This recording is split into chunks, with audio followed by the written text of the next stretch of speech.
जय हिंद दोस्तों, स्वागत है आप सभी का आपके अपने परिवार द लॉजिकल साइंस में। मैं हूं आलोक सिंह आतिश और आज के इस वीडियो सेशन से हम लोग आरआरबी न्यूमेरिकल साइंस क्लासेस की शुरुआत करेंगे। जी हां दोस्तों, जैसा कि आप सबों को मैंने पीछे के वीडियो सेशन में बताया था कि 22 सितंबर से पर डे सुबह 10 बजे हम लोग न्यूमेरिकल साइंस की क्लासेस को देखेंगे। तो बिल्कुल आज है आपका 22 सितंबर और सुबह के 10 बज चुके हैं और हम लोग श्रीगणेश करने वाले हैं आरआरबी न्यूमेरिकल साइंस के पहले क्लास की। मेरे मित्र, आप सबों को मैंने ये भी बताया था कि हम लोग जो न्यूमेरिकल इस बार पढ़ेंगे वो कहाँ से पढ़ेंगे, तो सर लास्ट से पढ़ेंगे, यानी कि शुरुआत ही हम लोग इलेक्ट्रिसिटी चैप्टर से करेंगे।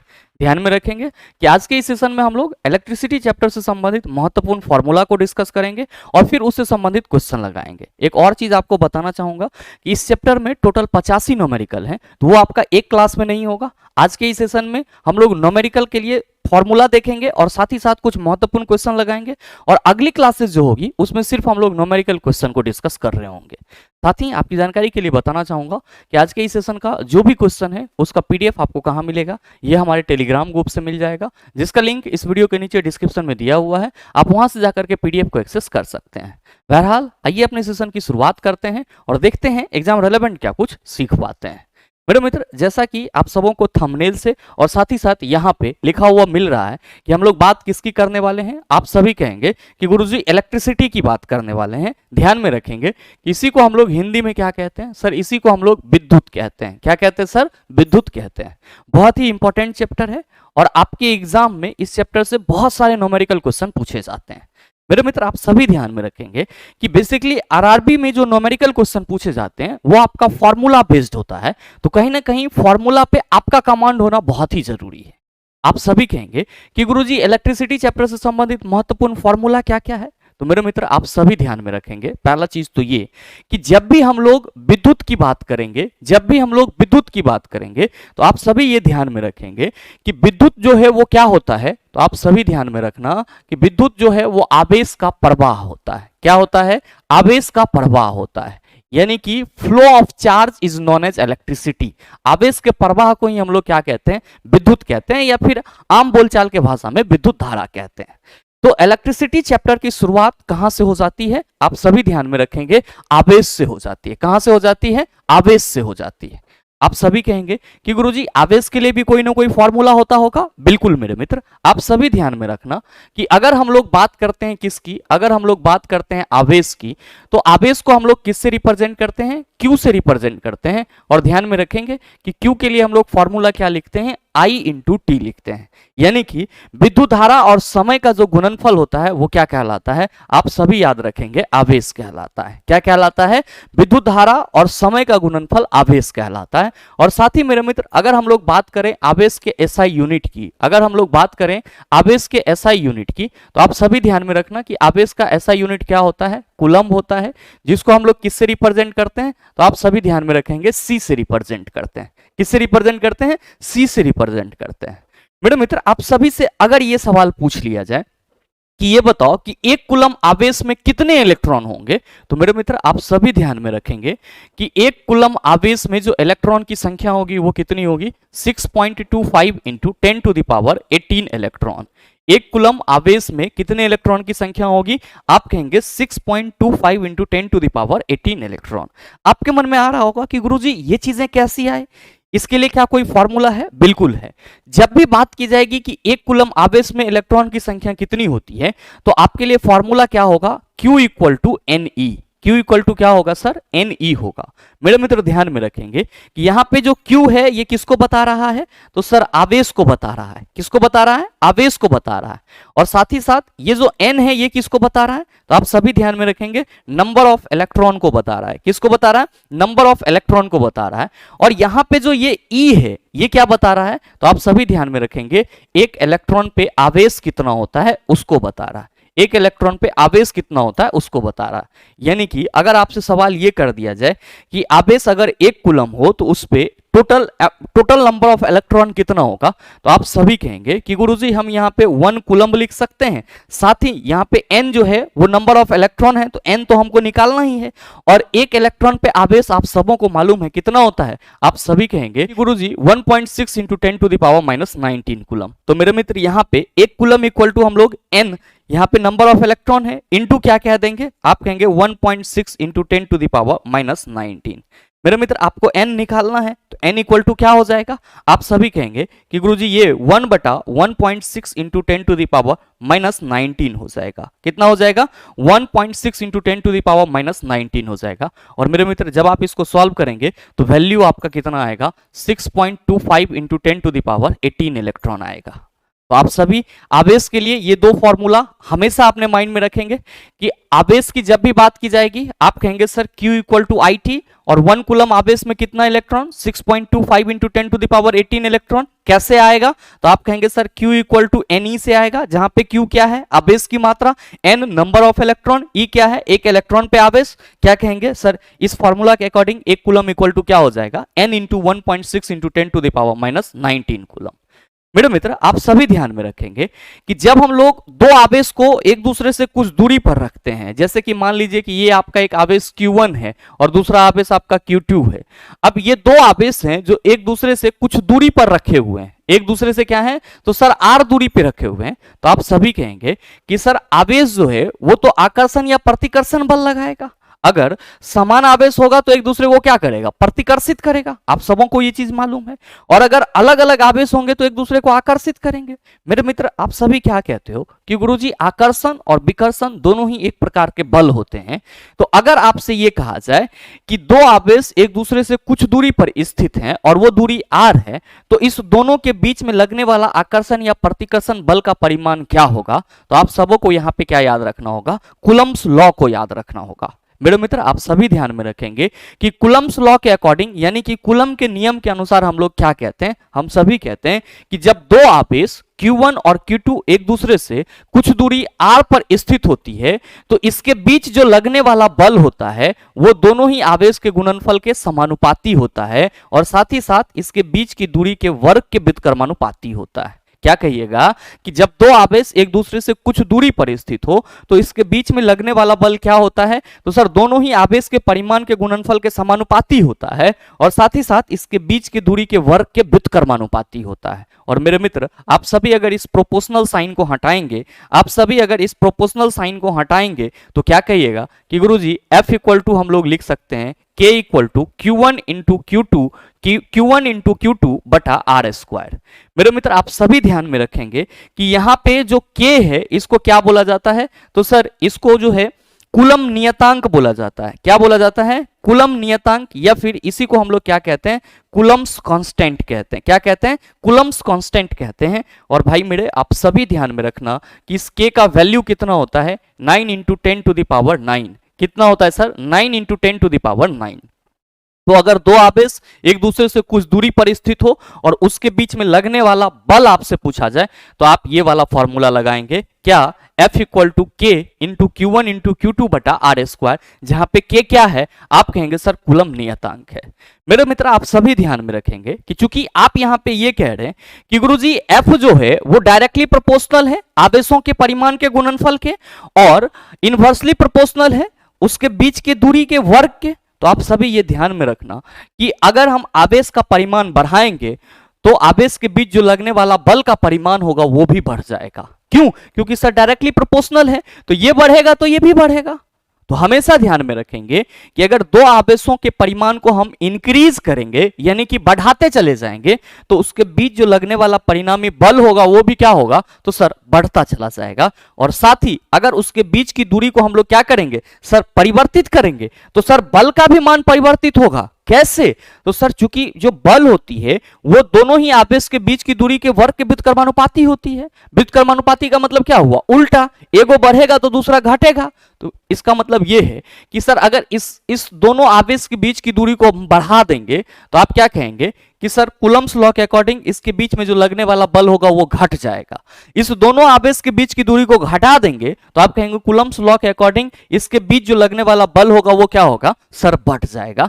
तो F is directly proportional to the Q1 into Q2 और inversely proportional to the square of their distance. इसका मतलब यही हुआ कि आवेश के परिमाण को बढ़ाएंगे तो सर बल का मान बढ़ेगा, घटाएंगे तो बल का मान घटेगा, बीच की दूरी को बढ़ाएंगे तो बल का मान घटेगा और बीच की दूरी को घटाएंगे तो बल का मान क्या होगा बढ़ेगा। और मेरे मित्र जब भी कूलम्स लॉ की बात की जाएगी तो आपके सामने यही फॉर्मूला आना चाहिए, या दो आवेशों के बीच लगने वाले बल की बात की जाएगी तो आप सभी यही फॉर्मूला लगाएंगे।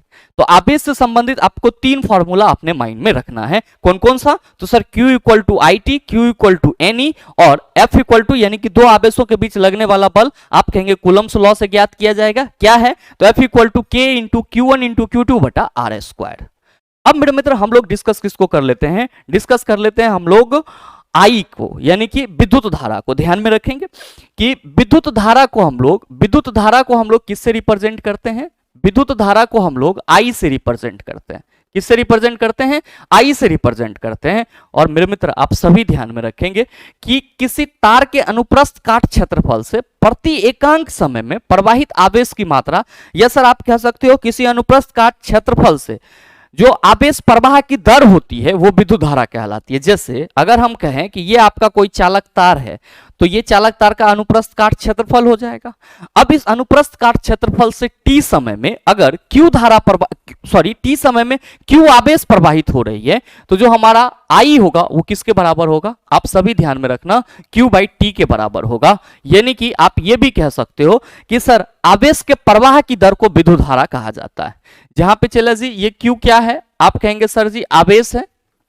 Q क्या है? आवेश है। और T क्या है? आप सभी कहेंगे कि गुरुजी ये समय है। क्या है सर? समय है। और ध्यान में रखेंगे कि I equal to Q by T कह रहे हैं तो आवेश बटा समय हो गया, तो हम लोग आवेश और समय के अनुपात को विद्युत धारा कह सकते हैं, बिल्कुल चलेगा। या अगर कोई शॉर्ट तरीके से आपसे पूछे कि I क्या है या I किसका अनुपात है तो आप कहेंगे sir Q is to T का अनुपात है। I जो है वो किसका अनुपात है? Q इज टू T का अनुपात है। यानी कि आवेश और समय के अनुपात को हम लोग क्या कहते हैं? विद्युत धारा कहते हैं। मेरे मित्र आप सभी ध्यान में रखेंगे कि यहां पे आप सभी देख रहे हो कि Q क्या है? आपका आवेश है। तो आप सभी ने अभी जस्ट देखा है कि आवेश का यूनिट क्या होता है? आप कहेंगे गुरुजी कूलम्ब होता है। और T का यूनिट क्या होता है? आप कहेंगे सर समय होता है। तो अगर हम लोग कूलम्ब के लिए यहाँ पे C लिखें और समय के लिए हम लोग यहाँ पे S लिखें तो आप सभी क्या कहेंगे? आप सभी कहेंगे कि सर जो विद्युत धारा है उसका यूनिट तो हम लोग कूलम्ब पर सेकंड कहेंगे, बिल्कुल कह सकते हैं। लेकिन आप सभी ध्यान में रखेंगे कि ये जो डेरिवेशन देख रहे हैं इसके बारे में किसने बताया था? आंद्रे मेरी एम्पियर ने बताया था। तो इसके सम्मान में विद्युत धारा का यूनिट हम लोग क्या लिखते हैं? एम्पियर लिखते हैं। क्या लिखते हैं? एम्पियर लिखते हैं। और आप सभी ध्यान में रखेंगे कि कूलम्ब पर सेकंड को ही क्या बोला जाता है? एम्पियर बोला जाता है। ध्यान में रखिएगा कि एम्पियर को हम लोग ए से रिप्रेजेंट करते हैं। और मेरे मित्र आप सभी ध्यान में रखेंगे कि अगर हम इसी चीज को लिखना चाहें तो 1 एम्पियर इक्वल टू क्या लिख सकते हैं? आप सभी कहेंगे गुरुजी 1 कूलम्ब पर सेकंड लिख सकते हैं। क्या लिख सकते हैं? 1 कूलम्ब पर सेकंड लिख सकते हैं। मेरे मित्र आप सभी ध्यान में रखेंगे कि इसी डेरिवेशन को हम लोग और किस तरीके से लिख सकते हैं? तो सर यहां पे जो सेकंड है वो नीचे है, इसको ऊपर ले जाएंगे तो माइनस में आ जाएगा। तो मेरे मित्र इसको हम लोग 1 coulomb s to the power -1 भी लिख सकते हैं। तो जब भी सवाल करा जाएगा 1 एम्पियर में आपका कितना होता है? आप कहेंगे सर 1 कूलम्ब पर सेकंड होता है, जिसको या तो आप इस तरीके से लिख सकते हो या फिर आप इस तरीके से लिख सकते हो। तो जब भी बात की जाएगी सर विद्युत धारा की तो आपके सामने यही फॉर्मूला आना चाहिए। मेरे मित्र आप सभी ध्यान में रखना कि यहां पे जो हम लोग 1 एम्पियर इक्वल टू 1 कूलम्ब पर सेकंड कह रहे हैं तो विद्युत धारा का यूनिट आपका एम्पियर हो जा रहा है, जिसको हम लोग ए से रिप्रेजेंट करते हैं। लेकिन जहां पे बहुत ही कम विद्युत धारा प्रवाहित हो रही होती है वहां पे विद्युत धारा को मापने के लिए हम लोग मिली एम्पियर और माइक्रो एम्पियर जैसे टर्म का यूज करते हैं। आप सभी ध्यान में रखेंगे कि मिली एम्पियर, आप सभी ध्यान में रखना कि मिली एम्पियर को हम लोग किससे रिप्रेजेंट करते हैं? अगर कहीं पे मिली एम्पियर लिखा हुआ मिल जाए तो इसको हम लोग किससे रिप्रेजेंट करेंगे? ध्यान में रखेंगे MA से रिप्रेजेंट करेंगे। और आप सभी अपने सुविधा के लिए याद रखेंगे कि 1 मिली एम्पियर में कितना एम्पियर होगा? 10 to the power minus 3 ampere होगा। कितना एम्पियर होगा? 10 to the power minus 3 ampere होगा। और साथ ही चला जी आप सभी ध्यान में रखिएगा कि अगर हम लोग बात करेंगे किसकी, माइक्रो एम्पियर की, तो माइक्रो एम्पियर को हम लोग इस तरह से लिखेंगे और एक माइक्रो एम्पियर इक्वल टू कितना एम्पियर हो जाएगा? 10 to the power minus 6 ampere हो जाएगा। एक माइक्रो एम्पियर इक्वल टू कितना हो जाएगा? 10 to the power minus 6 ampere हो जाएगा। तो ये चीजें भी आप सभी अपने माइंड में रखेंगे। अब नेक्स्ट मेरे मित्र, विद्युत धारा के बाद आपको जो इंपॉर्टेंट टर्म समझनी होती है वो क्या है? तो वो है आपका विभवांतर। क्या है सर? विभवांतर। और मेरे मित्र आप सभी ध्यान में रखेंगे कि विभवांतर को हम लोग इंग्लिश में पोटेंशियल डिफरेंस बोलते हैं। क्या बोलते हैं? पोटेंशियल डिफरेंस, या कभी कभी हम लोग इलेक्ट्रिक पोटेंशियल बोल देते हैं। तो उस केस में ये विद्युत विभव के टर्म में यूज किया जाता है। आप सभी ध्यान में रखेंगे कि विभवांतर को भी से रिप्रेजेंट किया जाता है। किससे रिप्रेजेंट किया जाता है? भी से रिप्रेजेंट किया जाता है। और सर आपको यह ध्यान में रखना होगा कि प्रति एकांक आवेश को अनंत से किसी विद्युत क्षेत्र के अंतर्गत लाने में जो कार्य किया जाता है वही विभवांतर होता है या विद्युत विभव कहलाता है। सिंपली मेरे मित्र आप सभी ध्यान में रखना कि V इक्वल टू हम लोग फॉर्मूला क्या लिखते हैं? V इक्वल टू हम लोग फॉर्मूला W बटा Q लिखते हैं। W यहां पे क्या है? आप सभी ध्यान में रखेंगे, कार्य है। और Q क्या है? आप सभी ध्यान में रखना, आवेश है। क्या है? आवेश है। मेरे मित्र आप सभी ये कह सकते हो कि गुरुजी इसका मतलब विभवांतर इक्वल टू कार्य बटा आवेश हो जाएगा। बिल्कुल हो जाएगा। ध्यान दीजिएगा कि विभवांतर का ऐसा यूनिट हम लोग क्या लेते हैं? विभवांतर का ऐसा यूनिट हम लोग वोल्ट लेते हैं। क्या लेते हैं सर? वोल्ट लेते हैं, जिसको किससे रिप्रेजेंट करते हैं? V से रिप्रेजेंट करते हैं। ध्यान देंगे कि अगर आपका कार्य 1 जूल हो और आवेश 1 कूलम हो तो 1 वोल्ट विभवांतर कितना होगा? आप सभी कहेंगे कि गुरुजी अगर हमारा कार्य W जो है वो 1 जूल हो और साथ ही साथ जो हमारा चार्ज है यानी कि आवेश है वो 1 कूलम होगा, तो हम लोग क्या कहेंगे? हम लोग कहेंगे कि यहां पे जो हमारा विभवांतर हो जाएगा वो 1 जूल बटा 1 कूलम हो जाएगा। 1 जूल बटा 1 कूलम हो जाएगा। बिल्कुल हो जाएगा। मेरे मित्र आप सभी ध्यान में रखना कि ये 1 जूल बटा 1 कूलम जो है इसको हम लोग 1 वोल्ट इक्वल टू क्या लिख सकते हैं? आप कहेंगे सर 1 जूल बटा 1 कूलम लिख सकते हैं। एक नहीं भी लिखेंगे तो भी चलेगा। तो हम इस पूरे वैल्यू को क्या लिख सकते हैं? तो सर पूरे वैल्यू को 1 जूल पर कूलम लिख सकते हैं, या फिर इसी वैल्यू को हम लोग 1 जूल कूलम इनवर्स के रूप में लिख सकते हैं। 1 जूल कूलम इनवर्स के रूप में लिख सकते हैं। मतलब 1 वोल्ट विभवांतर का मतलब क्या हुआ कि सर 1 कूलम आवेश को अगर हमें एक जगह से दूसरी जगह लाने में 1 जूल कार्य करना पड़ता है तो वहां पे जो हमारा विभवांतर होगा वो कितना होगा? आप सभी याद रखेंगे कि वहां पे हमारा विभवांतर 1 वोल्ट होगा और 1 वोल्ट इक्वल टू क्या हो जाएगा? 1 जूल पर कूलम। जिसको कैसे लिखा जा सकता है? तो सर या तो इस तरीके से हम लिख सकते हैं या फिर हम लोग इस तरीके से लिख सकते हैं। मेरे मित्र आप सभी ध्यान में रखेंगे कि चूंकि V इक्वल टू W बटा Q है तो इसको हम लोग कार्य बटा आवेश कह रहे हैं।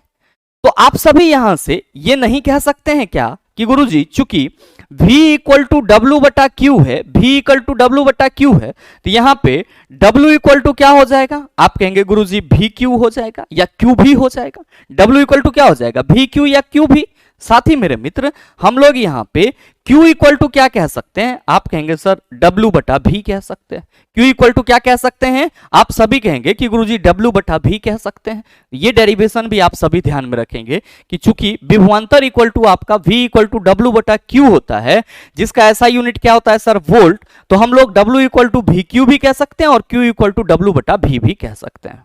मेरे मित्र आप सभी ध्यान में रखेंगे कि जब किसी आवेश को हम लोग किसी विद्युत क्षेत्र के अंतर्गत या किसी अनंत बिंदु से किसी विद्युत क्षेत्र के अंतर्गत लाने की कोशिश करते हैं तो उस दौरान जो हमारा कार्य किया जाता है, तो आप सभी कहेंगे सर कार्य करेंगे तो ऊर्जा की हानि होगी। मेरे मित्र बिल्कुल होगी, लेकिन यहां पे जो कार्य होता है वो क्या होता है? तो जो हमारा सिस्टम होता है उसमें वो संचयित हो जाता है और इसको हम लोग विद्युत स्थितिज ऊर्जा कहते हैं। मतलब क्या कि जो आपका विभवांतर है, इस केस में जो हम लोग अनंत से किसी आवेश को विद्युत क्षेत्र के अंतर्गत लाते हैं, उस दौरान हमारा किया हुआ कार्य जो हमारा निकाय होता है उसमें संचित हो जाता है और इसको हम लोग विद्युत स्थितिज ऊर्जा कहते हैं। और मेरे मित्र आप सभी यहां पे ध्यान में रखेंगे कि जब भी विद्युत स्थितिज ऊर्जा की बात की जाएगी, जब भी विद्युत स्थितिज ऊर्जा की बात की जाएगी तो विद्युत स्थितिज ऊर्जा को हम लोग U से रिप्रेजेंट करते हैं और U इक्वल टू आपका क्या हो जाएगा, तो आप सभी ध्यान में रखना कि यहाँ पे W इक्वल टू क्या होता है, तो गुरुजी VQ, और यही कार्य जो है हमारा किस में संचित हो जाता है, स्थितिज ऊर्जा के रूप में। तो सर हमारा U इक्वल टू क्या हो जाएगा, आप सभी कहेंगे गुरुजी Q भी हो जाएगा, यानी कि विद्युत स्थितिज ऊर्जा किसके बराबर होगी, तो सर आवेश और विभव के या फिर विभवांतर के गुणनफल के बराबर होगी। ध्यान में रखेंगे W इक्वल टू VQ या Q भी आप कुछ भी लिख सकते हैं, सर दोनों गुना में है तो पहले Q को लिख दो या फिर बाद में V को लिखो, या फिर सर पहले V लिख दो बाद में Q को लिखो, गुना में है तो कोई फर्क पड़ने वाला नहीं है। बस कंसेप्ट क्या है, तो कंसेप्ट ये है कि जब भी विभवांतर का बात आएगा तो हमारे माइंड में इतना सारा चीज तैरना चाहिए, तभी जाकर के क्वेश्चन सॉल्व होगा। और साथ ही इंपॉर्टेंट टर्म के रूप में आप सभी याद रखेंगे कि विद्युत स्थितिज ऊर्जा यानी कि U इक्वल टू क्या होता है, आप कहेंगे Q भी विद्युत स्थितिज ऊर्जा को किससे रिप्रेजेंट किया जाता है, U से रिप्रेजेंट किया जाता है। आप कहेंगे चलो सर हमने आवेश भी समझ लिया, विद्युत धारा भी समझ लिया, विभवांतर भी समझ लिया, लेकिन मेरे मित्र आप सबों को यहीं पे एक चीज समझना होगा कि एक्चुअली में ये जो विभवांतर होता है ये किसी भी सर्किट में विद्युत धारा के प्रवाह के लिए बहुत ही जरूरी होता है। और आप सभी इसीलिए सर्किट में क्या लगाते हो, सर बैटरी लगाते हैं। मेरे मित्र आप सभी ध्यान में रखेंगे कि ये जो विभवांतर है और जो किसी विद्युत परिपथ से विद्युत धारा प्रवाहित होती है, जैसे मैं आपको अगर समझाना चाहूं यहाँ पे एक सर्किट के माध्यम से, जैसे मान लो कि आपका ये कोई विद्युत परिपथ है, ठीक है सर, और इसमें क्या लगा हुआ है, तो इसमें सर लगा हुआ है आपका एक बल्ब और साथ ही एक स्विच लगा हुआ है, ये आपका स्विच है और यहाँ पे एक बैटरी लगा हुआ है, ठीक है। अब ध्यान देना कि ये बल्ब आपका ग्लो करेगा कब, तो आप सभी कहेंगे सर जब इससे आवेश प्रवाहित होगी, यानी कि जब इससे विद्युत धारा प्रवाहित होगी तो ये बल्ब ग्लो करना शुरू कर देगा। आप सभी ध्यान में रखेंगे कि ये जो बैटरी है इस बैटरी से हमें क्या मिलता है, सर विभवांतर मिलता है, यानी कि इस परिपथ के दोनों सिरों के बीच, इस परिपथ के दोनों सिरों के बीच विभवांतर को किसके द्वारा बनाया गया है, सर इस बैटरी के द्वारा बनाया गया है। और मेरे मित्र जब तक इस परिपथ में हम बैटरी नहीं जोड़ेंगे विद्युत धारा प्रवाहित नहीं होगी। मतलब साफ है कि सर अगर किसी परिपथ से हमें विद्युत धारा को प्रवाहित करना है तो उसमें हमें क्या लगाना होगा, विभवांतर लगाना होगा। और आम बोलचाल के भाषा में कभी कभी इसी को हम लोग क्या कहते हैं, आप कहेंगे सर वोल्टेज कहते हैं। मतलब विद्युत धारा के प्रवाह के लिए वोल्टेज का होना बहुत ही जरूरी होता है। क्यों, क्योंकि सर ये करंट को धक्का लगाता है। क्यों सर, तो आप कहेंगे ये करंट को धक्का लगाता है। मेरे मित्र आप सभी ध्यान में रखना कि जब इस सर्किट के माध्यम से आप ये समझ रहे हो कि सर किसी परिपथ से विद्युत धारा प्रवाहित होगी तो उसके लिए हमें विभवांतर चाहिए होगा, तो इसी चीज को ख्याल करते हुए जॉर्ज साइमन ओम ने क्या दिया था, तो सर अपना एक नियम दिया था जिसको हम लोग ओम का नियम कहते हैं। क्या कहते हैं सर जी, ओम का नियम कहते हैं। और मेरे मित्र आप सभी ध्यान में रखेंगे कि ओम का नियम क्या है, तो आप सभी ध्यान में रखना कि ओम का नियम जो है वो विभवांतर एवं धारा के बीच संबंध बताता है। विभवांतर एवं धारा के बीच संबंध बताने वाले नियम को, विभवांतर एवं धारा के बीच संबंध बताने वाले नियम को हम लोग क्या कहते हैं, तो सर विभवांतर और धारा के बीच संबंध बताने वाले नियम को हम लोग ओम का नियम कहते हैं, जो किसके द्वारा दिया गया था, आप सभी याद रखना जॉर्ज साइमन ओम के द्वारा दिया गया था। किसके द्वारा दिया गया था, जॉर्ज साइमन ओम के द्वारा दिया गया था। मेरे मित्र इन्होंने अपने नियम में क्या बताया था, इन्होंने अपने नियम में बताया था कि नियत ताप पर किसी परिपथ से जो विद्युत धारा प्रवाहित होती है वो विभवांतर के समानुपाती होती है। यानी कि ये हमारा अगर परिपथ है और इस जगह का टेम्परेचर हम कांस्टेंट कर दें, नियत कर दें, तो इससे जो प्रवाहित धारा है वो किसके समानुपाती होगी, सर V के समानुपाती होगी। और मेरे मित्र अकॉर्डिंग टू ओम्स लॉ यहां पे अगर हम लिखें अकॉर्डिंग टू ओम्स लॉ, आप सभी ध्यान में रखेंगे कि V समानुपाती क्या होगा, आप कहेंगे गुरुजी I होगा। V क्या है, विभवांतर, I क्या है, विद्युत धारा। मेरे मित्र आप सभी ध्यान में रखना कि अगर हम इस प्रोपोर्शनल साइन को हटाते हैं तो V इक्वल टू क्या हो जाएगा, IR हो जाएगा। और चला जी आप सभी ध्यान में रखेंगे कि ये जो R है ये क्या है, आप सभी कहेंगे कि गुरुजी ये प्रतिरोध है। R क्या है, प्रतिरोध है। और मेरे मित्र ध्यान में रखिएगा कि इस प्रतिरोध को क्या कहा जाता है। आप सभी कहेंगे कि गुरुजी इस प्रतिरोध को ओम के नियम का नियतांक कहा जाता है या ओम्स लॉ का कांस्टेंट कहा जाता है। ओम के नियम का कांस्टेंट कहा जाता है, यानी कि नियतांक कहा जाता है। मेरे मित्र आप देख रहे हो कि भी समानुपाती आई, तो हम इस प्रोपोर्शनल साइन को हटा दिए तो उसके बदले में क्या नियत लाए सर, आर। तो आप सभी क्या कहेंगे, आप सभी कहेंगे कि गुरुजी यहां पे आर इक्वल टू क्या हो जाएगा, आप कहेंगे आर इक्वल टू भी बटा आई हो जाएगा। आर इक्वल टू क्या हो जाएगा, आप कहिएगा भी बटा आई हो जाएगा। क्यों, क्योंकि सर आर इधर है, आर हमको निकालना है तो भी बटा आई कहेंगे। मेरे मित्र आप ये भी तो कह सकते हो कि गुरुजी आई इक्वल टू जो है वो क्या हो जाएगा, भी बटा आर हो जाएगा। बिल्कुल कह सकते हैं हम लोग आई इक्वल टू भी बटा आर, क्या कह सकते हैं, आई इक्वल टू भी बटा आर। क्या देख रहे हो, आप सभी देख रहे हो कि सर ओम के नियम के अनुसार हम ये कह सकते हैं कि जो प्रतिरोध है या ओम के नियम का नियतांक है वो क्या होता है सर, विद्युत धारा के व्युत्क्रमानुपाती होता है, या विद्युत धारा जो है वो प्रतिरोध के व्युत्क्रमानुपाती होता है। क्योंकि आर इक्वल टू भी बटा आई और आई इक्वल टू भी बटा आर को लैंग्वेज में व्यक्त करेंगे तो सर वैसे ही होगा। मेरे मित्र आप सभी यहां पे ध्यान में रखेंगे कि ओम के नियम का नियतांक है, इस टाइप से क्वेश्चन पूछा जाएगा और वहां पे आर नहीं लिखा हुआ रहेगा, वहां पे क्या लिखा हुआ रहेगा, भी बटा आई। तो आपको परेशान नहीं होना है। आप क्या कहेंगे कि सर भी बटा आई एक्चुअली में किसके बराबर है सर, रेसिस्टेंस के। तो जाहिर सी बात है कि जहां पे ओम के नियम का नियतांक पूछा जाएगा वहां पे या तो ऑप्शन में आर रहेगा या फिर भी बटा आई रहेगा। साथ ही ओम के नियम के अनुसार आप विद्युत धारा को कैसे व्यक्त कर सकते हो, तो सर भी बटा आर के रूप में व्यक्त कर सकते हैं। कैसे व्यक्त कर सकते हैं सर, भी बटा आर के रूप में व्यक्त कर सकते हैं। तो ये चीजें आप सभी हमेशा माइंड में रखेंगे। मेरे मित्र यहां पे देख रहे हो कि आई जो है वो आर के क्या है सर, व्युत्क्रमानुपाती है। मतलब क्या हुआ कि अगर प्रतिरोध बढ़ेगा तो धारा का मान घट जाएगा, और अगर सर प्रतिरोध घटेगा तो धारा का मान क्या हो जाएगा, आप कहेंगे सर बढ़ जाएगा। मेरे मित्र यहां पे एक बहुत ही महत्वपूर्ण टर्म आप सबों के सामने आ रहा है, वो क्या है सर, प्रतिरोध, जिसको आप आर के रूप में व्यक्त कर रहे हो। तो आप सबों के मन में सवाल आ रहा होगा कि गुरुजी ये जो आर है ये क्या है। तो आप सभी ध्यान में रखेंगे कि जो प्रतिरोध होता है वो प्रत्येक चालक का अपना एक गुण होता है जो उससे प्रवाहित धारा का क्या करता है, विरोध करता है। यानी कि जो रेसिस्टेंस है वो प्रत्येक चालक का एक प्रॉपर्टीज है जो उससे प्रवाहित धारा का क्या करता है, हमेशा विरोध करता है। तो आप सभी याद रखेंगे कि किसी भी चालक तार का वह गुण जो उससे प्रवाहित धारा का विरोध करता है वो प्रतिरोध कहलाता है। या सरल शब्दों में कि सर किसी भी चालक का वह गुण जिससे वो प्रवाहित धारा का हमेशा विरोध करेगा, प्रतिरोध कहलाएगा। प्रतिरोध मतलब क्या हुआ कि सर किसी के राह में रोड़ा बनना, तो ये सर परिपथ में जो धारा के राह में रोड़ा बनेगा वो कौन बनेगा, आप कहेंगे सर प्रतिरोध बनेगा।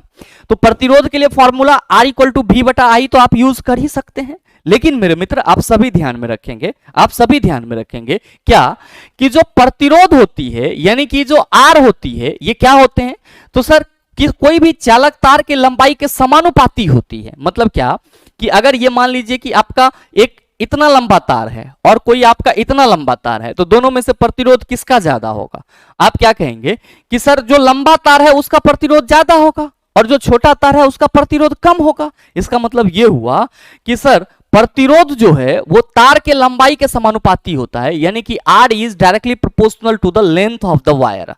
यानी कि प्रतिरोध जो है वो तार के लंबाई के क्या होगी सर, समानुपाती होगी। मेरे मित्र आप सभी ध्यान में रखेंगे, न सिर्फ तार के लंबाई के समानुपाती होती है बल्कि अगर ये हमारा कोई चालक तार है और इसका ये अनुप्रस्थ काट क्षेत्रफल है तो इसको हम लोग ए से रिप्रेजेंट करते हैं, क्रॉस सेक्शन एरिया को ए से रिप्रेजेंट किया जाता है। और इस चालक तार का जो प्रतिरोध होगा वो इस क्रॉस सेक्शन एरिया का व्युत्क्रमानुपाती होगा, यानी कि R is inversely proportional to the 1/a। तो मेरे मित्र R is inversely proportional to the 1/a हम लोग इस तरह से लिख सकते हैं। ध्यान देंगे कि यहां पे आप देख रहे हैं कि सर प्रतिरोध तार की लंबाई के समानुपाती है और साथ ही साथ क्या है, तो सर तार के अनुप्रस्थ काट क्षेत्रफल के व्युत्क्रमानुपाती है।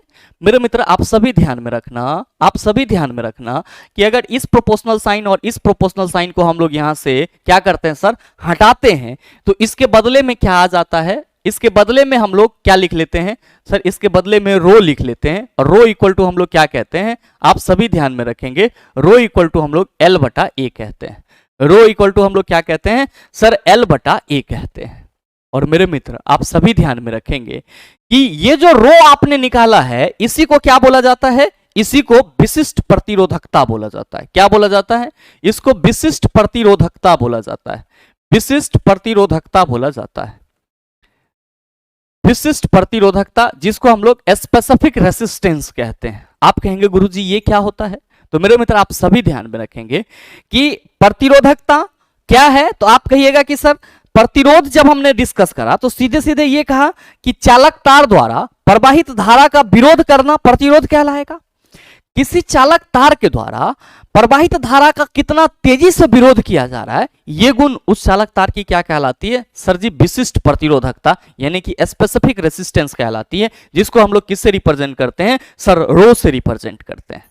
तो मेरे मित्र आप सभी ध्यान में रखेंगे कि ये जो विशिष्ट प्रतिरोधकता है इसके लिए फॉर्मूला क्या लिखते हैं, तो सर चूंकि R equal to rho L बटा ए लिख रहे हैं, तो क्या हम R equal to rho L बटा ए लिख सकते हैं क्या यहाँ पे, आप कहेंगे बिल्कुल लिख सकते हैं। मेरे मित्र आप सभी क्या कहेंगे कि गुरुजी अगर क्रॉस मल्टीप्लीकेशन करेंगे तो रो एल इक्वल टू क्या हो जाएगा, आप कहिएगा सर आर ए हो जाएगा।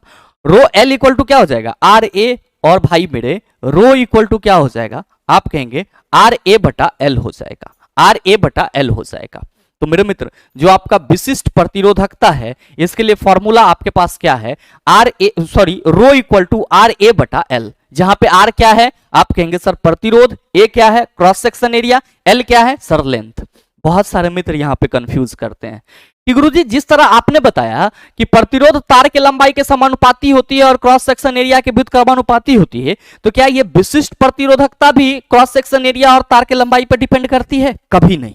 हमेशा ध्यान में रखेंगे कि जो रेसिस्टेंस है वो तार के लंबाई और क्रॉस सेक्शन एरिया पे डिपेंड करेगी, जबकि जो स्पेसिफिक रेसिस्टेंस है वो सिर्फ और सिर्फ चालक पदार्थ के मटेरियल पे डिपेंड करेगी और साथ ही साथ आपका ये तापमान पर डिपेंड करेगी, यानी कि ये टेम्परेचर और प्रकृति को छोड़ करके अन्य किसी भी चीजों पर डिपेंड नहीं करेगी। तो आप सभी ये भूल कभी नहीं करेंगे कि विशिष्ट प्रतिरोधकता भी तार की लंबाई और क्रॉस सेक्शन एरिया पे डिपेंड करेगी, नहीं करेगी। हमेशा ध्यान में रखेंगे ये सिर्फ और सिर्फ तार की प्रकृति पर डिपेंड करेगी कि तार आपका किस तरह का है, और साथ ही किस पर डिपेंड करेगी सर, टेम्परेचर पे डिपेंड करेगी। मेरे मित्र आप सभी के मन में आ रहा होगा कि गुरुजी जो हमारा प्रतिरोध है इसके लिए यूनिट क्या होगा, तो भाई मेरे बहुत ही सिंपल है, बहुत ही सिंपल है, जरा सा आप गौर फरमाओ। आर इक्वल टू भी बटा आई लिख रहे हो आप, यहाँ पे आर इक्वल टू क्या लिख रहे हो सर, भी बटा आई लिख रहे हो। यहाँ पे वोल्ट भी क्या है आपका विभवांतर और आई एम्पियर, तो वोल्ट पर एम्पियर को हम लोग क्या कहते हैं सर, वोल्ट पर एम्पियर को हम लोग ओम कहते हैं। क्या कहते हैं सर, ओम कहते हैं। और आप सभी ध्यान में रखेंगे कि जो आर का ऐसा यूनिट होता है, यानी कि प्रतिरोध का अगर हम लोग ऐसा यूनिट की बात करेंगे, प्रतिरोध का ऐसा यूनिट, प्रतिरोध का ऐसा यूनिट, तो हम लोग क्या लिखेंगे आप सभी याद रखना, ओम लिखेंगे। क्या लिखेंगे, ओम लिखेंगे, जिसको ग्रीक लेटर ओमेगा से रिप्रेजेंट किया जाता है। किससे रिप्रेजेंट किया जाता है, ग्रीक लेटर ओमेगा से रिप्रेजेंट किया जाता है। आपके मन में आ रहा होगा कि सर विशिष्ट प्रतिरोधकता का क्या कोई यूनिट होता है, बिल्कुल होता है। ध्यान देंगे कि अगर हम लोग यहाँ पे विशिष्ट प्रतिरोधकता की बात करें, विशिष्ट प्रतिरोधकता की बात करें, तो रो इक्वल टू क्या लिख रहे हैं, आर ए बटा एल लिख रहे हैं। अच्छा, आर का यूनिट हम लोग ओम लिखेंगे यहाँ पे, और ए क्या है आपका, तो आप कहेंगे सर ये तो क्रॉस सेक्शन एरिया है, तो cross section area sir, area कोई भी हो मीटर स्क्वायर ही होगा, बटा लेंथ मीटर, ये और ये कैंसिल हो जाएगा और रो इक्वल टू आपका ओम मीटर आ जाएगा। मतलब आप ये कह सकते हो, कि विशिष्ट प्रतिरोधकता का यूनिट, विशिष्ट प्रतिरोधकता का यूनिट क्या हो जाएगा, विशिष्ट प्रतिरोधकता का यूनिट क्या हो जाएगा, आप सभी ध्यान में रखना, ओम मीटर हो जाएगा। क्या हो जाएगा, ओम मीटर हो जाएगा। अब मेरे मित्र जब आप प्रतिरोध से संबंधित ये सभी कंसेप्ट समझ लेते हो, तो आप सबों को ये ध्यान में रखना होगा कि प्रतिरोधों को श्रेणी क्रम और समांतर क्रम में दो तरीके से संयोजित किया जाता है। कैसे, तो आप सभी ध्यान में रखेंगे। यहाँ पे अगर हम लोग बात करेंगे प्रतिरोधों के संयोजन की, तो आप सभी को ये ध्यान में रखना होगा कि हम लोग दो तरीके से संयोजित कर सकते हैं। कैसे, तो एक आपका कुछ इस तरह का संयोजन होगा, मतलब सभी प्रतिरोध जो है वो एक दूसरे के साथ इस तरह से जुड़े हो सकते हैं। ठीक है, अगर कहीं पे भी आपको इस तरह का जुड़ाव वाला मिले तो आप समझ जाना कि ये जो है क्या है आपका, आप सभी ध्यान में रखेंगे कि ये जो संयोजन है प्रतिरोध का, ये है आपका श्रेणी क्रम संयोजन, जिसको हम लोग क्या कहते हैं सर, सीरीज कॉम्बिनेशन कहते हैं। ये क्या है, आप सभी ध्यान में रखेंगे, श्रेणी क्रम संयोजन है, प्रतिरोध का श्रेणी क्रम संयोजन है, ध्यान में रखेंगे। ये आपका R1 हो गया, ये आपका R2 हो गया और ये आपका R3 हो गया। मेरे मित्र आप सभी यहां पे ये चीज याद रखेंगे कि ये जो तीनों प्रतिरोध श्रेणी क्रम में संयोजित हैं, तो इस श्रेणी क्रम संयोजन का जो समतुल प्रतिरोध RS होगा वो R1 plus R2 plus R3 होगा। क्या होगा, RS equal to R1 plus R2 plus R3 होगा। इसको हम लोग क्या कहेंगे, इसको आप सभी ध्यान में रख लेना, इसको हम लोग समतुल प्रतिरोध कहते हैं। क्या कहते हैं, समतुल प्रतिरोध, यानी कि टोटल रेसिस्टेंस कहते हैं। मेरे मित्र आप सभी यहां पे ये चीज ध्यान में रखेंगे कि श्रेणी क्रम में जो जुड़े हुए प्रतिरोध हैं, इन सभी से जो बहने वाली धारा होगी वो क्या होगी सर, समान होगी। जबकि इन सभी प्रतिरोधों का विभवांतर क्या होगा, तो सर जो R1 प्रतिरोध है इसका विभवांतर V1 हो जाएगा, और जो R2 प्रतिरोध है इसका विभवांतर V2 हो जाएगा, और जो R3 प्रतिरोध है इसका विभवांतर V3 हो जाएगा। मतलब यह हुआ कि श्रेणी क्रम में जुड़े हुए सभी प्रतिरोधों से समान धारा बहती है, जबकि सभी प्रतिरोधों का विभवांतर क्या होता है, अलग अलग होता है। तो ये आपका की पॉइंट हो जाता है चिलेसी, यहाँ पे ये आपका की पॉइंट हो जाता है। आप सभी ध्यान में रखेंगे, आप सभी ध्यान में रखेंगे कि श्रेणी क्रम संयोजन में सभी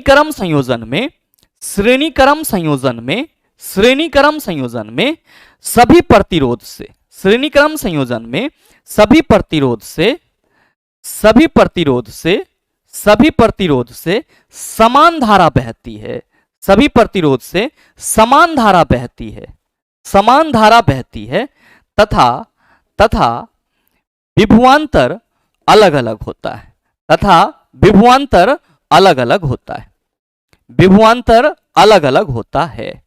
क्या ध्यान में रखना है आप सबों को ध्यान में रखना है कि जब प्रतिरोधों को श्रेणी क्रम में जोड़ा जाएगा, किसमें सर, श्रेणी क्रम में जोड़ा जाएगा, तो सभी प्रतिरोध से समान धारा बहेगी, यानी कि R1 R2 R3 इन तीनों से समान धारा बहेगी। जबकि आप क्या कहेंगे कि गुरुजी इसका जो विभवांतर होगा वो क्या होगा सर, अलग अलग होगा। और मेरे मित्र आप सभी ध्यान में रखेंगे कि दूसरा संयोजन आपको कैसा दिखेगा, तो सर समांतर क्रम में दिखेगा। समांतर क्रम में कैसे संयोजित होगा, तो आप सभी थोड़ा सा गौर फरमाइएगा सर, इस जगह पे थोड़ा सा गौर फरमाएंगे, इस जगह पे ध्यान देंगे कि यहां पे जो प्रतिरोध इस टाइप से जुड़े होंगे, इसको आप क्या कहेंगे, इसको आप समांतर क्रम संयोजन कहेंगे। क्या कहेंगे, समांतर क्रम संयोजन कहेंगे। और मेरे मित्र आप सभी ध्यान में रखना कि यहां पे बैटरी भी हमें लगाना होगा, ध्यान दीजिएगा, प्लस और माइनस। मेरे मित्र आप सभी ये चीज यहां पे फोकस रखेंगे कि जैसे ही इससे आप धारा देंगे, यानी कि बैटरी का स्विच ऑन करेंगे और धारा इस बिंदु पर आएगा, तो धारा क्या होगा सर जी, धारा बंट जाएगा, I1 I2 और I3। मान लीजिए कि ये आपका R1 है, R2 है और ये R3 है, तो तीनों प्रतिरोध से जो बहने वाली धारा होगी वो क्या होगी सर, अलग अलग होगी। लेकिन इस दोनों बिंदु के बीच विभवांतर क्या होगा, तो सर समान होगा। तो मेरे मित्र अगर हम लोग बात करेंगे यहां पे समांतर क्रम में जुड़े हुए प्रतिरोध की, ये आपका कौन सा है, तो सर समांतर क्रम में, ये आपका समांतर क्रम में जुड़ा हुआ प्रतिरोध है, समांतर क्रम में जुड़ा हुआ प्रतिरोध है। ठीक है, समांतर क्रम में जुड़ा हुआ प्रतिरोध है। तो मेरे मित्र इसके लिए समतुल प्रतिरोध को हम लोग Rp से रिप्रेजेंट करते हैं। और ध्यान में रखेंगे कि समतुल प्रतिरोध 1/Rp इक्वल टू क्या हो जाएगा, 1/R1 plus 1/R2 plus 1/R3 हो जाएगा। क्या हो जाएगा, 1/Rp equal to 1/R1 plus 1/R2 plus 1/R3। बस की फैक्ट क्या याद रखने हैं आपको, की फैक्ट ये याद रखने हैं, की फैक्ट ये याद रखने हैं, की फैक्ट ये याद रखने हैं कि समांतर क्रम में जुड़े हुए प्रतिरोध से, यानी कि समांतर क्रम में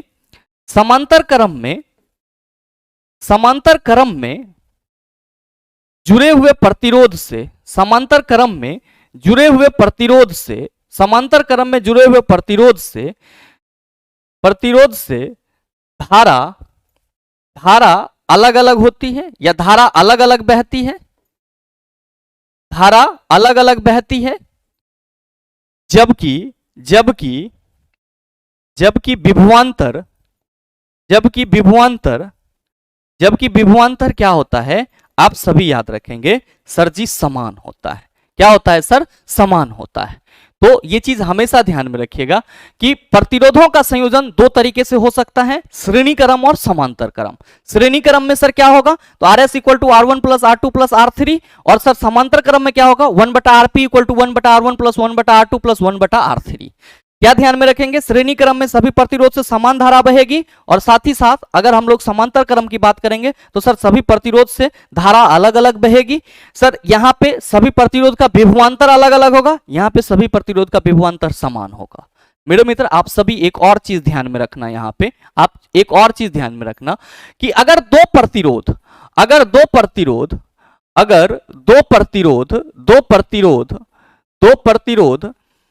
R1 एवं R2, अगर दो प्रतिरोध R1 एवं R2 समांतर क्रम में जुड़ा हो, अगर दो प्रतिरोध R1 एवं R2 समांतर क्रम में जुड़ा हो, तो आप सभी ये चीज ध्यान में रखेंगे कि हम लोग क्या लिख सकते हैं? तो सर 1/rp जुड़ा हो तो 1/rp इक्वल टू 1/r1 बटा 1 प्लस 1/r2। मेरे मित्र, जब आप इसको ऐड करेंगे तो क्या कहेंगे? R1 और R2 का एलसीएम लेंगे, आएगा नहीं तो गुना करके लिख देंगे R1 इंटू R2। अब यहां पे अगर सॉल्व कीजिएगा तो R1 कैंसिल हो जाएगा, R2 और सर R2 भी कैंसिल हो जाएगा, तो क्या बचेगा? यहाँ पे R1 बचेगा। मेरे मित्र, ये किसके बराबर होगा? आप कहेंगे सर 1/rp के बराबर होगा। क्यों? क्योंकि सॉल्व तो हम इसी को कर रहे हैं। ध्यान दीजिएगा कि जब हम लोग इसको क्रॉस मल्टीप्लीकेशन करेंगे तो आप कहेंगे R1 into R2 equal to हम लोग RP into R2 plus R1 लिख सकते हैं क्या? आप कहेंगे सर शॉक से लिख सकते हैं। तो भाई मेरे, आप सभी ध्यान में रखना, RP इक्वल टू हमारा क्या हो जाएगा? आप कहेंगे R1 इंटू R2 बटा R2 प्लस R1 हो जाएगा। क्या हो जाएगा? R2 प्लस R1 हो जाएगा। तो मेरे मित्र, जब भी दो प्रतिरोध समांतर क्रम में जुड़ा हुआ हो तो उसके लिए आप समतुल प्रतिरोध Rp इक्वल टू R1 बटा R2 आसानी से निकाल सकते हैं। इसके लिए आपको कोई लाग लपेटा लगाने की जरूरत नहीं है, बस ये फॉर्मूला याद रखना। तो मेरे मित्र, आपका जो प्रतिरोध का संयोजन है, प्रतिरोध का जो फॉर्मूला है, ये सभी यहां तक क्लियर हो जाता है। दो टॉपिक बच जाते हैं। एक आपका विद्युत धारा का उष्मीय प्रभाव से संबंधित फॉर्मूला, विद्युत शक्ति और यूनिट निकालना। तो मेरे मित्र, इसकी चर्चा हम लोग अगले क्लास में करेंगे। यहां तक हम लोग क्या सीखेंगे? तो सर प्रतिरोध के संयोजन तक जो न्यूमेरिकल क्वेश्चन बन पड़ते हैं उसको सीखने का कोशिश करेंगे। तो आइए अब हम लोग डिस्कस कर लेते हैं यहां तक के फॉर्मूला से संबंधित न्यूमेरिकल क्वेश्चन की। तो हम लोग चलते हैं सर अपने पहले क्वेश्चन पे। मेरे मित्र, आपका पहला क्वेश्चन बड़ा ही सरल सा है। ध्यान दीजिएगा, अगर आपने पूरे फॉर्मूला को टकटकी निगाह से देखा है तो इन सभी क्वेश्चन को आप धुर्रा उड़ाते चले जाएंगे। मेरे मित्र, क्वेश्चन है कि विद्युत बल्ब के एक फिलामेंट द्वारा 3 मिनट में 0.8 एम्पियर की धारा खींची जाती है। परिपथ के माध्यम से प्रवाहित होने वाला आवेश का मात्रा क्या होगा? मेरे मित्र, यहां पे टाइम कितना दिया हुआ है ध्यान में रखेंगे। कभी भी न्यूमेरिकल क्वेश्चन सॉल्व करेंगे तो जो डाटा दिया हुआ रहेगा उसको पहले लिख लेंगे, फिर फॉर्मूला अपने आप याद आ जाएगा। अगर आप सीखने के पीरियड में हैं तो, अगर ऐसे आप प्रैक्टिस में हैं तो सर ये सब लिखने की जरूरत नहीं है। क्या कहिएगा कि सर क्वेश्चन में कहा जा रहा है कि विद्युत बल्ब के एक फिलामेंट द्वारा 3 मिनट में 0.8 एम्पियर की धारा खींची जाती है। परिपथ के माध्यम से प्रवाहित होने वाला आवेश का मात्रा क्या होगा? यानी कि टी आपका कितना है सर? तो सर 3 मिनट याद रखेंगे, इसको सेकेंड में ले आएंगे, कितना हो जाएगा? 180 सेकेंड। अच्छा, धारा कितना है आपका, यानी कि आई कितना है आपका? आप कहेंगे गुरुजी 0.8 एम्पियर। आपसे क्या पूछा जा रहा है? Q equal to what? बताइए ना, सॉल्व होगा? आप कहेंगे गुरुजी अब ये ना बताए हैं Q equal to I T होता है, तो हम कहेंगे Q इक्वल टू आई का वैल्यू 0.8 और T का वैल्यू 180। भाई मेरे, ये आपका 10 हो जाएगा, ये कटेगा 18 8 44 से, यानी कि 144 कूलम। सही आंसर क्या होगा? ऑप्शन नंबर बी हो जाएगा। आइए अगला क्वेश्चन देखते हैं। क्वेश्चन नंबर 2 आपसे पूछा जा रहा है कि 10 वोल्ट के विभवांतर वाले दो बिंदु के बीच 4 कूलम के एक चार्ज को हस्तांतरित करने में कितना काम किया जाता है? यानी कि अभी जस्ट आपने पढ़ा है कि विभवांतर इक्वल टू क्या होता है sir ji? V equal to W बटा क्यू। तो यहां पे कार्य क्या होगा? आप कहेंगे गुरुजी W इक्वल टू हमारा VQ हो जाएगा या QV होगा? भाई मेरे आपके क्वेश्चन में विभवांतर कितना दिया हुआ है गुरुजी 10 वोल्ट, चार्ज कितना दिया हुआ है 4 कूलम, तो 10 चौका 40, कितना जूल कार्ज हो जाएगा सर जी 40 जूल कार्ज हो जाएगा। बताइए फॉर्मूला याद है तो ना बनेगा क्वेश्चन, आप कहेंगे सर 100% बनेगा। नेक्स्ट क्वेश्चन देखिए, क्वेश्चन नंबर 3 आपसे पूछा जा रहा है कि 12 वोल्ट का विभवांतर होने वाले दो बिंदुओं के बीच किया गया कार्य 36 जूल है, उन बिंदुओं के बीच बहने वाली विद्युत आवेश क्या होगी। बताइए नहीं सॉल्व होगा। आप कहेंगे सर विभवांतर दिया हुआ है हमारा कितना 12 वोल्ट, कितना दिया हुआ है 12 वोल्ट, किया गया कार्य कितना है, आप सभी कहेंगे सर जी 36 जूल। क्या पूछा जा रहा है आवेश का परिमाण, क्या कहेंगे कि गुरुजी V इक्वल टू डब्ल्यू बटा क्यू होता है, तो हम लोग यहां पे क्या कहेंगे कि सर W इक्वल टू क्या हो जाएगा V क्यू और Q इक्वल टू, तो आप सभी कहेंगे गुरुजी W बटा V हो जाएगा। कार्य कितना है आप कहेंगे सर 36 जूल, विभवांतर कितना है 12, 12 तिया 36, सही आंसर सर ऑप्शन नंबर 3 यानी कि 3 कूलम्ब हो जाएगा। नेक्स्ट क्वेश्चन देखिए सर, क्वेश्चन नंबर 4 आपसे कहा जा रहा है कि एक सर्किट के माध्यम से प्रवाहित होने वाले विद्युत आवेश की मात्रा 300 कूलम्ब होती है। जब 0.5 एम्पियर का प्रवाह विद्युत बल्ब के फिलामेंट द्वारा प्रवाहित होता है तो समय ज्ञात कीजिए। बताइए ना सॉल्व होगा, परेशान होने की जरूरत नहीं है। क्या दिया हुआ है सर, हमें आवेश दिया हुआ है क्वेश्चन में कितना गुरुजी 300 कूलम्ब, कितना दिया हुआ है 300 कूलम्ब, आई कितना है 0.5 एम्पियर। हमसे क्या पूछा जा रहा है टी क्या होगा, क्या कहिएगा कि गुरुजी Q equal to I T, तो आप ही ना बताए हैं, तो T इक्वल टू हम लोग क्या कह सकते हैं Q बटा आई, T इक्वल टू Q बटा आई कह सकते हैं। Q कितना है गुरुजी 300 कूलम है। अच्छा I कितना है आपका 0.5, मेरे मित्र इसको जब आप यहां से हटाएंगे तो ऊपर एक जीरो चला जाएगा और 600 पंचे कितना हो जाएगा 3000, तो आप कहेंगे T इक्वल टू गुरुजी हो गया 600 सेकेंड। सही आंसर ऑप्शन नंबर ए हो जाएगा। ध्यान दीजिएगा फॉर्मूला का कमाल है और ऐसे बहुत सारे क्वेश्चन मिलेंगे। अभी तो ये आपकी शुरुआत है, टोटल 85 क्वेश्चन करने हैं आपको, तो समझ लो कि कंसेप्ट आपका कितना क्रिस्टल क्लियर होते चला जाएगा। नेक्स्ट क्वेश्चन नंबर 5 आपसे पूछा जा रहा है कि 12 ओम के एक प्रतिरोध में 1 एम्पियर की स्थिर विद्युत धारा प्रवाहित होती है, इस प्रतिरोध से 1 मिनट में प्रवाहित होने वाले आवेश की मात्रा क्या होगी। बहुत ही सरल क्वेश्चन है। यहां पे इस प्रतिरोध के चक्कर में मत फंस जाइएगा सर। आपसे यह कहा जा रहा है कि 12 ओम का एक प्रतिरोध है, ये कोई एक प्रतिरोध है, प्रतिरोध का सिंबल ये होता है, इसका वैल्यू कितना है 12 ओम। इससे क्या हो रहा है सर, तो सर जो धारा प्रवाहित हो रही है वो कितना है 1 एम्पियर है, कितना है 1 एम्पियर। तो आपसे यह पूछा जा रहा है कि इस प्रतिरोध से 1 मिनट में प्रवाहित होने वाले आवेश की मात्रा क्या होगी, यानी कि T इक्वल टू अगर आपका 60 सेकेंड, 1 मिनट कितना 60 सेकेंड, तो आपसे पूछा जा रहा है कि 60 सेकेंड में इससे प्रवाहित आवेश की मात्रा क्या होगी। क्या कहिएगा कि गुरुजी Q equal to I T हो जाएगा। आई 1 एम्पियर है और ये 60, आवेश कितना प्रवाहित होगा 60 कूलम। सही answer sir option number B हो जाएगा। नेक्स्ट क्वेश्चन देखिए सर, क्वेश्चन नंबर 6 आपसे पूछा जा रहा है कि किसी आवेश का विद्युत क्षेत्र बल इलेक्ट्रिक फील्ड स्ट्रेंथ दूरी के साथ बढ़ता है, दूरी के घन के साथ घटता है, दूरी के साथ घटता है, दूरी के वर्ग के साथ घटता है। क्या कहोगे चिल्ला कि सर किसी आवेश का विद्युत क्षेत्र बल जो है वो तो आकर्षण या विकर्षण बल के रूप में होगा, बिल्कुल होगा। और मेरे मित्र आप सभी ने अभी जस्ट देखा है कि F इक्वल टू क्या होता है K into Q1, Q1 into Q2 बटा आर स्क्वायर, यानी कि जो बल है वो किसके व्युत्क्रमानुपाती है, तो सर दूरी के वर्ग के व्युत्क्रमानुपाती है। तो दूरी के वर्ग के साथ ये क्या होगा, तो सर जी घटता है। तो सही आंसर आप कहेंगे सर ऑप्शन नंबर डी हो जाएगा। देखिए सर अगला क्वेश्चन, क्वेश्चन नंबर 7 आपसे क्या पूछा जा रहा है कि नीचे दिए गए परिपथ में 6 ओम प्रतिरोध में प्रवाहित धारा क्या है। मेरे मित्र ध्यान देंगे कि यहाँ पे जो प्रतिरोधों का यहाँ पे जो डायग्राम था उसको टाइपिस्ट ने मिस कर दिया है, तो परेशान नहीं होना है आपको। यहाँ पे सिंपल याद रखेंगे कि जो डायग्राम था वो आपका कुछ इस तरीके का था, 2 प्रतिरोध थे और दोनों ही प्रतिरोध सर श्रेणी क्रम में जुड़ा हुआ था। श्रेणी क्रम में सर किसी बैटरी के साथ 5 वोल्ट बैटरी के साथ जुड़ा हुआ था। यह आपका प्रतिरोध का संयोजन था, यहां पे 5 वोल्ट था और यहां पे सर 6 ओम और यहां पे आपका 4 ओम, सॉरी यहां पे 4 ओम के 2 प्रतिरोध इस तरह से जुड़े हुए थे। और आपसे पूछा जा रहा है कि 6 ओम प्रतिरोध में प्रवाहित धारा का मान क्या होगा। अभी जस्ट मैंने आपको बताया है कि जब प्रतिरोध श्रेणी क्रम में जुड़ा हुआ हो तो सभी प्रतिरोध से समान धारा बहती है। तो हम क्या करेंगे यहाँ पे सर इस परिपथ से प्रवाहित धारा का मान निकाल लेंगे। क्या कहिएगा कि सर पहले तो टोटल प्रतिरोध निकालेंगे, आर एस इक्वल टू क्या हो जाएगा, R1 प्लस R2 यानी कि 6 प्लस 4 कितना हो गया चला जी 10 ओम, यानी कि टोटल प्रतिरोध कितना है, आप कहेंगे सर टोटल प्रतिरोध हमारा 10 ओम है, विभवांतर कितना है, तो सर जी विभवांतर हमारा 5 वोल्ट है। क्या पूछा जा रहा है, सर जी आई, आप बताइए ओम का नियम अभी पढ़े हैं कि नहीं पढ़े हैं, आप क्या कहेंगे कि सर V समानुपाती आई, तो हम लोग कहेंगे V equal to I R, और I इक्वल टू क्या हो जाएगा V बटा आर। ये चला हम सीधे I इक्वल टू V बटा आर भी कह सकते थे, लेकिन आपको समझाना था, क्यों, क्योंकि अगर रेंडमली ये सब चीज आपके सामने आएगा तो आप हड़बड़ा जाएंगे, हड़बड़ाना नहीं है, बस जो आपके क्वेश्चन में डाटा दिया हुआ है उसको देखिएगा और फॉर्मूला आपके माइंड में ऑटोमेटिकली क्लिक हो जाएगा अगर आप पढ़े होंगे तो। और इसीलिए मैंने आपको पहले फॉर्मूला बताया।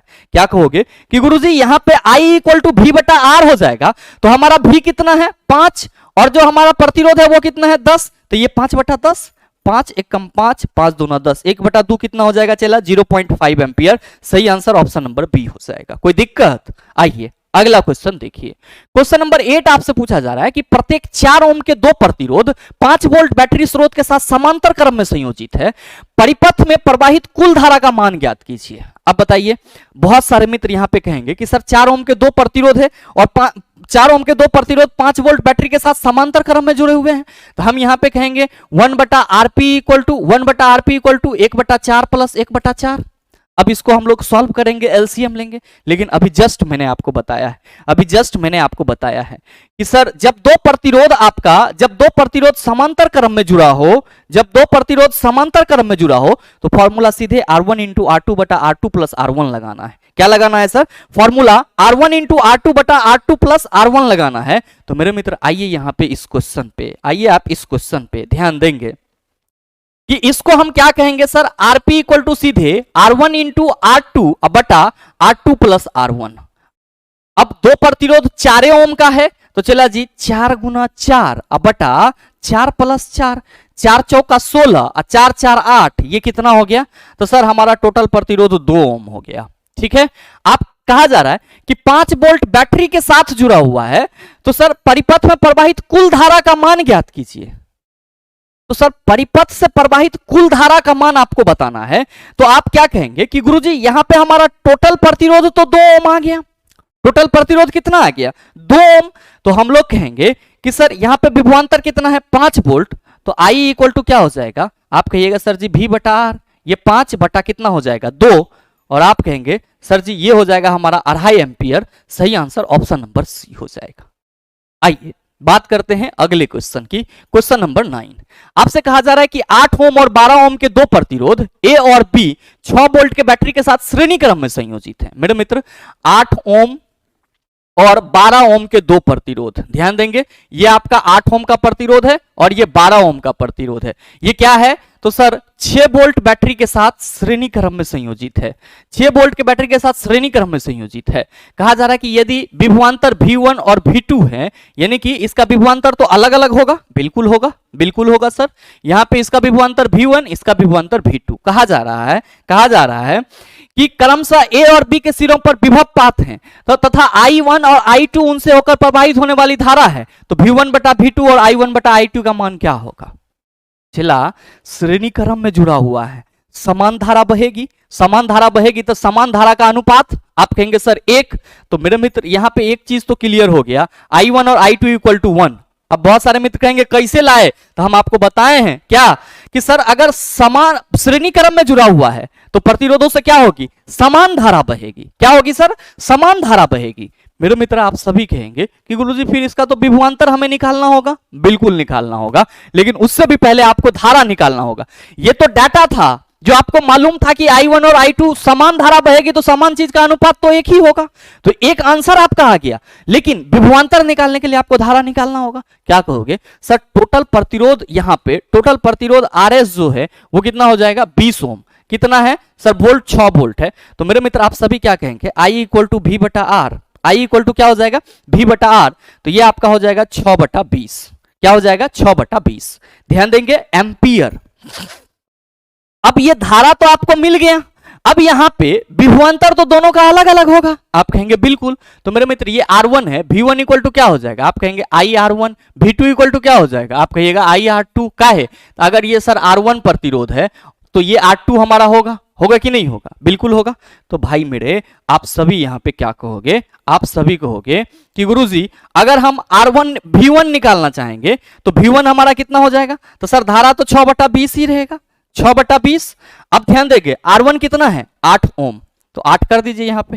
क्या कहिएगा कि सर 2 चौका 8 हो जाएगा और 2 दहाई के 20, 2 दूना 4, 2 पंचे 10, ये कितना हो गया 6 दूना 12/5, यानी कि V1 आपका 12/5 आ गया। V2 तो सर धारा तो हमारा 6/20 ही होगा। अच्छा प्रतिरोध कितना है 12, तो क्या कीजिएगा 2 छा के 12, 2 दहाई 20, 2 तिया 6, 2 पंचे 10, ये कितना हो गया 6 तिया 18/5। मेरे मित्र V1/V2 आपको निकालना है, V1/V2 निकालना है, तो यहां पे हम कर लें, कोई दिक्कत नहीं होना चाहिए। V1/V2 तो सर V1 यानी कि 12/5, 12/5, V1 तो ऊपर न रहेगा चला। अब V2 तो नीचे होगा 18/5, गुण उल्टेंगे तो क्या हो जाएगा, आप कहेंगे सर 5/18 हो जाएगा। क्या कहिएगा ये और ये कट जाएगा, 2 छाक 12, 2 नमा 18, 3 दूना 6 और 3 तिया 9, यानी कि V1/V2 का अनुपात कितना होगा सर जी 2/3, और I1/I2 का अनुपात आपने 1 निकाला है, देख लीजिए किस ऑप्शन में है। आप कहेंगे गुरुजी 2/3 और 1 हमारे ऑप्शन नंबर सी में है, तो आपकी इस क्वेश्चन का सही आंसर क्या होगा, ऑप्शन नंबर सी हो जाएगा। आइए सर अगला क्वेश्चन देखिए। अगला क्वेश्चन आपके सामने है, क्वेश्चन नंबर 10 आपसे पूछा जा रहा है कि दिए गए परिपथ में 3 ओम प्रतिरोध में प्रवाहित धारा ज्ञात कीजिए। मेरे मित्र यहां पे भी टाइपिस्ट ने सर डायग्राम जो था उसको छोड़ दिया है, कोई दिक्कत नहीं है। 3 ओम प्रतिरोध और एक 4 ओम का प्रतिरोध था, और ये भी किसके साथ जुड़ा हुआ था चला, ये भी आपका 5 वोल्ट बैटरी के साथ जुड़ा हुआ था। तो क्या कहेंगे कि सर दोनों प्रतिरोध श्रेणी क्रम में जुड़े हुए हैं, तो टोटल प्रतिरोध आपका RS कितना हो गया 7 ओम, वोल्ट कितना है सर जी 5। क्या बताना है आपको गुरुजी I equal to V/R 5/7 ampere. क्या होगा आंसर, ऑप्शन नंबर बी हो जाएगा। तो मेरे मित्र आज के इस सेशन में हम लोग इतना ही क्वेश्चन रखेंगे, और मुझे उम्मीद है कि यहां तक के जो भी फॉर्मूला थे और जो क्वेश्चन थे उसको आप सभी बखूबी समझ पाए होंगे।